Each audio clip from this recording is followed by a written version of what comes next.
निसर्गाचं छान असं दृश्य डोळ्यामध्ये साठवून घरातील कामांना केली सुरुवात. आज मुगाचे डोसे बनवायचे होते, त्यासाठी रात्रीच मूग भिजत घातलेले. भिजवलेले मूग वाटून घेतले, त्यामध्ये हिरवी मिरची, लसूण आणि जिरं देखील घातलेलं आहे. त्याचे छान असे डोसे बनवले आणि आम्ही मस्तपैकी नाश्ता करून गेलो शॉपिंगसाठी. आज पिल्लूसाठी आणि पिल्लूच्या पप्पांसाठी थोडी शॉपिंग करायची होती. मला काय वाटतं माहिती का, आपल्या हातामध्ये फक्त कर्म करणे हे आहे. म्हणजे आपला हक्क आहे फक्त काम करण्याचा. फळ तर देवाच्या हातात आहे. त्यामुळे आपल्या कामापासून पळणे योग्य नाही की ना आपल्या कर्माच्या फळाची अपेक्षा ठेवणे योग्य.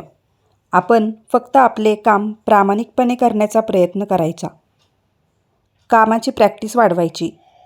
जे जसं जमतं आहे तसं करण्याचा प्रयत्न करायचा, ना की परफेक्शनिस्ट होण्याचा हट्ट ठेवायचा.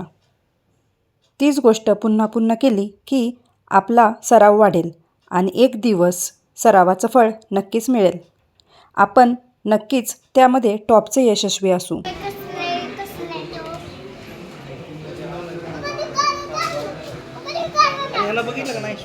बघूयात ना. इथे माझ्या पिल्लूला शूज घेतल्यामुळे तो तर भलताच खुश झाला होता. पायामध्ये शूज घालून तर त्याचा डान्सच सुरू झाला आहे. एखादी गोष्ट मला जमत नाही, मला येत नाही असं म्हणून रडत बसण्यापेक्षा तीच गोष्ट पुन्हा पुन्हा करण्याचा प्रयत्न करा. त्यामध्ये नक्कीच यश येईल.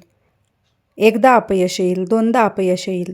आपण चुकत राहू, आपल्याकडून चुका होतील, पण कधी ना कधी यश हे नक्कीच मिळेल. भेटूयात पुन्हा एकदा एका नवीन व्हिडिओमध्ये. तोपर्यंत मस्त रहा.